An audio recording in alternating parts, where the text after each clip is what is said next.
ओम नमो Narayan channel प्रस्तुत करता है श्रीमद् भागवत महापुराण के अध्यायों का सरल हिंदी रूपांतरण। आइए सुनते हैं। ओम नमो भगवते वासुदेवाय। अब हम श्रीमद् भागवत महापुराण के चतुर्थ स्कंद के अथ का 10वां अध्याय अर्थात 11वें अध्याय का पाठ करेंगे, जिसमें स्वयंभू मनु द्वारा ध्रुव जी को युद्ध बंद करने के लिए समझाना, इस पाठ के अंदर इसी बात का वर्णन है। श्री मैत्रेय ऋषि जी आगे विदुर जी को बताते हैं कि ऋषियों का ऐसा कथन सुनकर महाराज ध्रुव ने आचमन कर श्री नारायण के बनाए हुए नारायण शस्त्र को अपने धनुष पर चढ़ाया। उस बाण के चढ़ाते ही यक्षों द्वारा रची हुई नाना प्रकार की माया उसी प्रकार नष्ट हो गई, जिस प्रकार ज्ञान का उदय होने पर अज्ञान क्लेश नष्ट हो जाते हैं। ऋषिवर नारायण के द्वारा आविष्कारित किए गए उस अस्त्र को धनुष पर चढ़ाते ही उससे राजहंस के से पक्ष और सोने के फल वाले बड़े तीखे बाण निकले, और जिस प्रकार मोर के कारों करते वन में घुस जाते हैं, उसी प्रकार भयानक शाएं शाएं शब्द करते हुए वे शत्रु की सेना में घुस गए। उन तीखी धार वाले बाणों ने शत्रुओं को बेचैन कर दिया। तब उस युद्ध भूमि में अनेकों यक्षों ने अत्यंत कुपित होकर अपने अस्त्र शस्त्र संभाले, और जिस प्रकार गरुड़ के छेड़ने से बड़े बड़े सर्प फन उठाकर उनकी ओर दौड़ते हैं, उसी प्रकार वे इधर उधर ध्रुव जी पर टूट पड़े।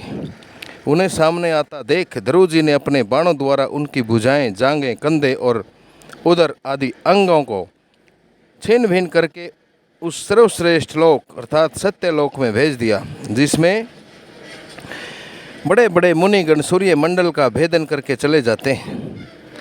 अब उनके पितामह स्वयंभू मनु ने देखा कि विचित्र रथ पर चढ़े हुए ध्रुव अनेकों निरपराध यक्षों को मार रहे हैं, अर्थात जिन यक्षों ने कोई अपराध भी नहीं किया है उन्हें मार रहे हैं। तो उन्हें उन पर बहुत दया आई। वे बहुत से ऋषियों को साथ लेकर वहां आए और अपने पुत्र ध्रुव को समझाने लगे। बेटा बेटा बस बस करो, बस अधिक क्रोध करना ठीक नहीं। यह पापी नरक का द्वार है।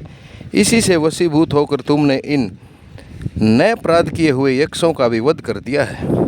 तुम जो निर्दोष यक्षों के संहार पर उतर रहे हो, यह तुम्हारे कुल के योग्य कार्य नहीं है। साधु पुरुष इसकी बड़ी निंदा करते हैं। बेटा, तुम्हारा अपने भाई पर बहुत ही प्रेम था, यह तो ठीक है, परंतु देखो, उसके वध से संतप्त होकर तुमने एक यक्ष के अपराध करने पर कितनों की हत्या कर डाली। इस जड़ शरीर को ही आत्मा मानकर इसके लिए पशुओं की भांति प्राणियों को मारना, यह भगवत सेवी साधु जनों का मार्ग नहीं है। प्रभु की आराधना करना बड़ा कठिन है, परंतु तुमने तो लड़कपन में ही संपूर्ण भूतों के आश्रय श्री हरि की सर्वभूतात्म भाव से आराधना करके उनका परम पद प्राप्त कर लिया है।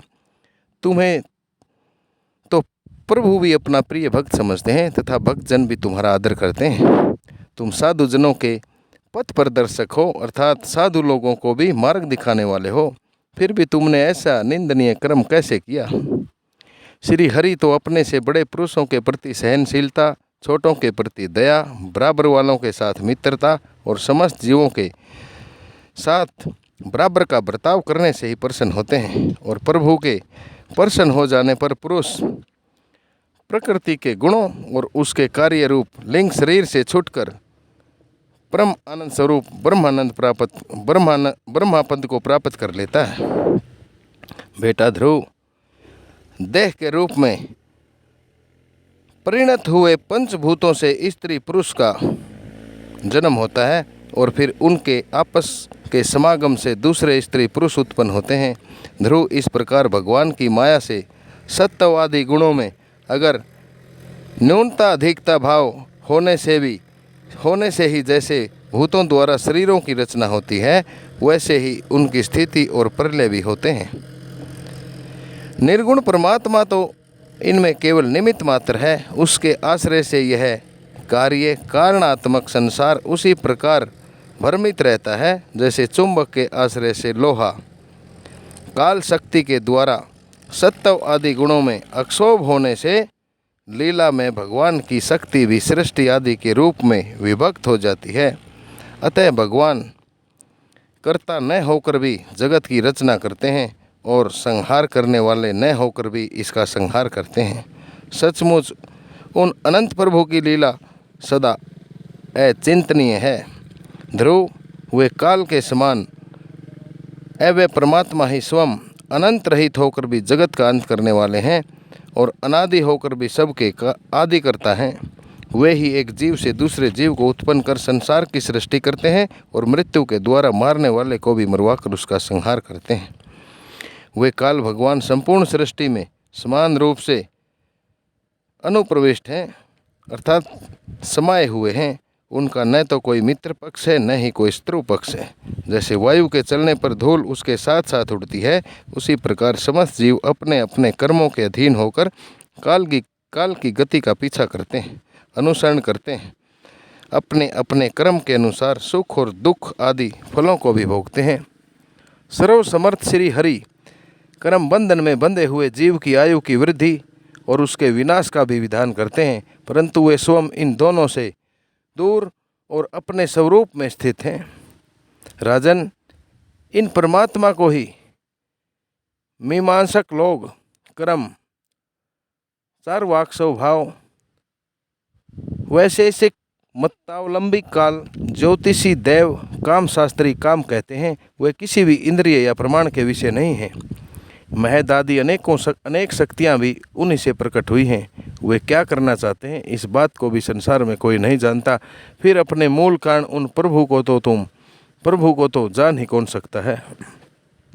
बेटा ध्रुव, ये कुबेर के अनुचर तुम्हारे भाई को मारने वाले नहीं हैं, क्योंकि मनुष्य के जन्म मरण का वास्तविक कारण तो ईश्वर ही है। एकमात्र वही संसार को रचता है, वही पालता है और वही नष्ट भी करता है। किंतु अहंकार शून्य अर्थात अहंकार को छोड़ने के कारण इसके गुण और कर्मों से वह सदा निर्लेप रहता है, अर्थात इन सभी गुणों से दूर रहता है, इनमें लेपित नहीं होता, इनके साथ अपने आप को नहीं जोड़ता है। वे संपूर्ण प्राणियों के अंतरात्मा, नियंता और रक्षा करने वाले प्रभु ही आपकी माया शक्ति से युक्त होकर समस्त जीवों का सृजन, पालन और संहार करते हैं।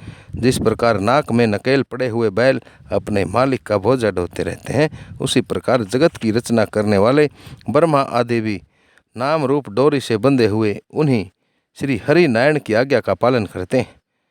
वे अभक्तों के लिए मृत्यु रूप और भक्तों के लिए अमृत रूप हैं तथा संसार के एकमात्र आश्रय हैं। तुम सब प्रकार उन्हीं परमात्मा की शरण लो।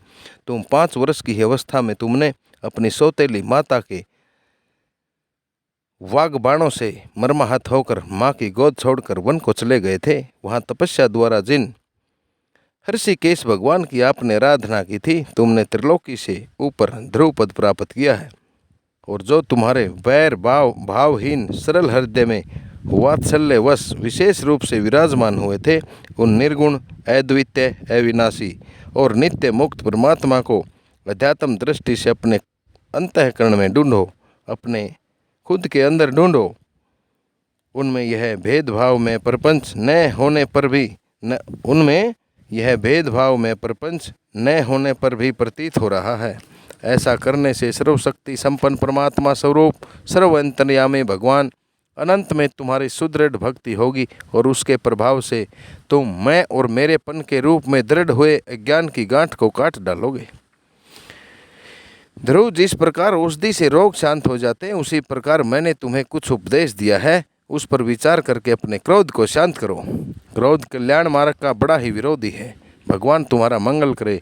क्रोध से वशीभूत हुए पुरुष से सभी लोगों को बड़ा भय होता है। इसलिए जो बुद्धिमान पुरुष ऐसा चाहता है कि मुझसे किसी भी प्राणी को भय न हो और मुझे भी किसी से भय न हो, उसे क्रोध के वश में कभी न होना चाहिए। तुमने जो यह समझकर कि मेरे भाई के मारने वाले हैं, इतने यक्षों का संहार किया है, इससे तुम्हारे द्वारा भगवान शंकर के सखा अर्थात शंकर के मित्र कुबेर जी का बड़ा अपराध हुआ है। इसलिए बेटा, अब तक कि महापुरुषों का तेज हमारे कुल को आक्रांत नहीं कर लेता, अर्थात जब तक बड़े बड़े महापुरुषों का तेज हमारे कुल को आक्रांत नहीं कर लेता, इसके पहले ही विनम्र भाषण और विनय के द्वारा शीघ्र उन्हें प्रसन्न कर लो। इस प्रकार स्वयंभू मनु ने अपने पौत्र ध्रुव को शिक्षा दी। तब ध्रुव ने उन्हें प्रणाम किया। इसके पश्चात वे महर्षियों के सहित अपने लोक को चले गए। इस प्रकार श्रीमद्भागवत महापुराण की परमहंस्याम संहितायाम चतुर्स्कंदे का 10वां अध्याय। मेरा सभी श्रोताओं से विनम्र प्रार्थना कि श्रीमद्भागवत महापुराण और ओम नमो नारायण चैनल एक पूर्ण रूप से आध्यात्मिक, सात्विक और सनातन चैनल है। कृपा चैनल को सब्सक्राइब करें तथा इन पुण्यमयी कथाओं को आगे से आगे शेयर करके दान रूपी पुण्य के अधिकारी बने। इन्हीं शब्दों के साथ नरेंद्र कौशिक सभी को ओम नमो भगवते वासुदेवाय। ओम नमो भगवते वासुदेवाय।